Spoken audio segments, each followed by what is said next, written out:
Salutations friends, welcome back to my channel. Today's video is going to be another fragrance first impressions, and I'm going to be bringing you one from Lalique. This is part of their Noir Premier and it's Rose Royale 1935. If you'd like to know what I think about this supposed to be very opulent rose unisex fragrance, and then keep watching.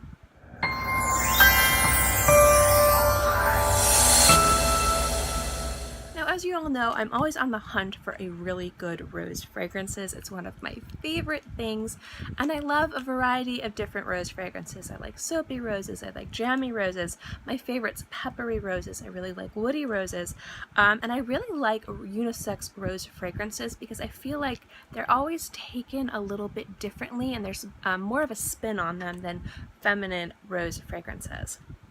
So let's bring in Lalique. I don't talk about Lalique a lot, but I actually really love fragrances from Lalique. Lalique Le Parfum is such an amazingly underappreciated fragrance. It's really, really wonderful.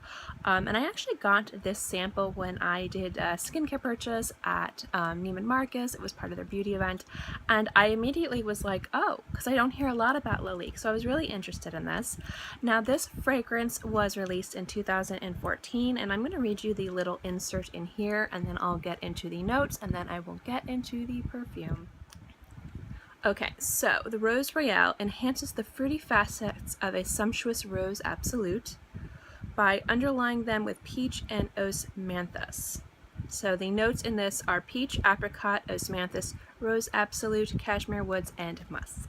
So I'm going to try this on, and then I will let you know. Normally, if you guys don't know the format of my first impressions videos, I sample the fragrance and I let you know my first impressions, and then I come back in 15 to 20 minutes, let you know a little bit if it's developed on my skin, how it's warmed up, and then at the end of the video I review last week's fragrance because I have worn that one a few times, and that fragrance is from Majda Bekkali and it's Tulaytulah. So let's get to sampling. I normally like to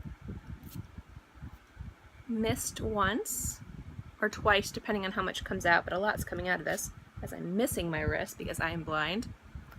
And I like to let it kind of warm up, so let me let it warm up for like 20 or 30 seconds and I'll be right back. Okay, so it's warmed up. Now again, this is a unisex fragrance, so I'm not expecting anything sickeningly sweet or jammy, but we'll see. And right off the bat, I'm getting cedar, but it's a muted cedar. It's not like a very heavy cedar. A little bit of pepper. I really get the osmanthus. I really love the osmanthus in here. It's so good, and I'm really bad at pronouncing that ingredient. I'm very sorry. Osmanthus to me is a powerhouse little note. I love seeing it in fragrances. To me, it's kind of like a beautiful mix of leather and fruit and a little bit of floral, and it's really clean.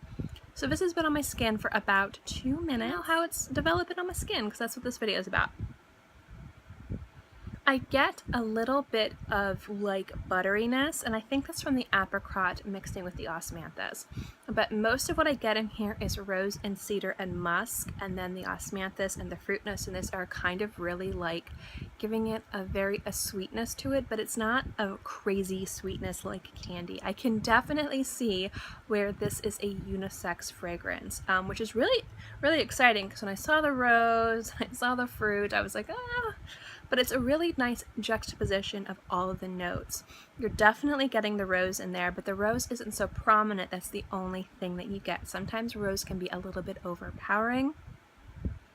This, not so much. It's a little bit buttery, kind of honey-like, but I think that's from the osmanthus and the apricot. But the cedar and the musks are really kind of anchoring everything and just letting the rose come through and smell really, really nice. So that's what I've gotten so far. I'll be back in about 15 to 20 minutes, and I'll let you know how it's developed on my skin. Hey guys, welcome back. It's been about 15 minutes. I'm going to let you know how this has developed on my skin and if any more notes are coming to the party, and then I'll let you know what I think. So let's see.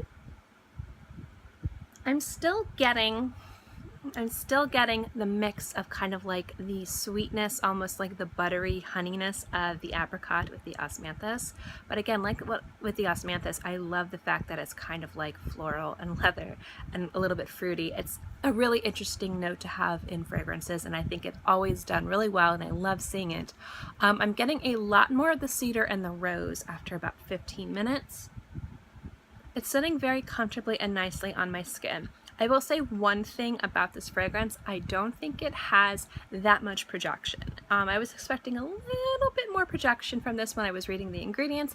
It doesn't have that much projection, but it's not like sitting so close to the skin where it's like an intimate fragrance.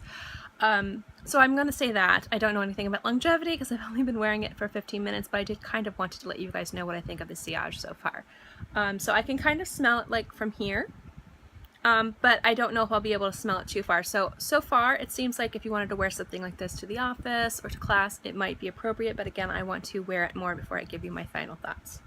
So far, since I've worn it, I'm going to let you guys know what I think. Overall, so far, I'm actually really impressed with this fragrance. I'm really excited to see these particular notes in fragrances, and I think it's done really well as a unisex fragrance. I think this is definitely a unisex fragrance. This isn't one of those unisex fragrances that are feminine, but it kind of might have some masculine notes to it, to where it's marketed as unisex, but it's more feminine. And the same thing with masculine. There's some masculine fragrances that are marketed as unisex, but they're definitely way on the more masculine side. Now again, with fragrance, you can wear whatever you want. It doesn't matter. If it's marketed as a completely masculine fragrance, you're a lady, you can wear whatever you want, you can smell however you want, it's just how it's marketed. But if you like truly unisex fragrances and you're looking for something that's a little bit more floral, I think this would be really nice. It's a little bit more peppery on my skin now again, but I get mostly the cedar and the rose now. And then it's got that underlying little bit of sweet, almost honey-esque from the apricot. But overall, it's really, really good. It seems to be very easy to wear, but it does have a depth and complexity to it, which is really, really nice. And again, I think that's from the Osmanthus. So far, I'm loving it. But again, with all of these fragrances, I like to wear them a few times before I give you my final results. So far, it's doing pretty good, but we'll know more next week. Last week's fragrance was a beautiful niche fragrance from Majda Bekkali, and it was Tulaytulah. This was a celebration of Toledo, Spain. And I really enjoyed it. It was very fresh, there we go, very fresh, slightly aquatic, but it was also very sweet. It was a unisex fragrance, and what I loved about it was they didn't shy away from the almond aspect of it. Like I've talked about in some other fragrance videos, when I see almond in a fragrance, there's one of two ways it can go, or one of three ways. You could do almond, almond wood, or you can take it kind of like marzipan, which is like an almond candy. The almond candy or almond flavoring, if not mixed correctly, can smell so gimmicky and so cheap, which is why I usually shy away from fragrances that have it, just because it also doesn't mix well on my skin. The example of that would be Dolce Candy from Michelet. It's a beautiful fragrance, but the peach and the almond and that just smells like pure Bazooka Joe on my skin, and I'm not the hugest fan of that, but it is a nice fragrance. This fragrance, however, mixed it so expertly and beautifully. It just smelled delicious. It smelled slightly warm and cool and aquatic. It was sweet, but it wasn't overtly sweet, and I just can see men, women, young and old wearing this fragrance and loving it. So it definitely gets an A+ from me. It has really nice longevity, actually. I got about 4 to 5 hours on my skin, which is really, really nice. And it does have not crazy sillage. So I think that this might be something that you can wear to the office or to class. But I did notice that it wasn't as much as I originally thought, and I don't think I thought too much of it in the beginning. So it is a very safe fragrance to wear out and about. So I would definitely recommend it if you're like going out shopping or to brunch or something like that, or if you work in an office, or if you have a business meeting. I think this would be an appropriate fragrance to wear. I think it's one of the truly unisex fragrances. I can definitely see both men and women wearing it. And also at the same time, I think that it's a little bit whimsical and fun as well. The bottle is beautiful. So I'm going to tell you guys, this is a great purchase. I will be picking up a bottle sometime in the future. I have so many other samples and things that I need to buy. I don't know if I'll be getting it within the next few months, but this is definitely going on my must-buy list. So I'm really excited to get that one when I do. So really excited, and I was really happy to experience it. Thank you guys so much for watching this video. I hope you enjoyed it. As always, if you like my fragrance videos, give this video a thumbs up. It lets me know to continue doing videos like this, specifically my fragrance videos. And also don't forget to subscribe. It's free, and I'm free, and I don't know why I do that, but I do it every time. And I put out new videos every Monday through Friday and sometimes on the weekends as well, so I'll always have something for you to watch. In any case, I hope you guys are all happy and healthy and have a great day, month, year, whatever, and I'll see you next time.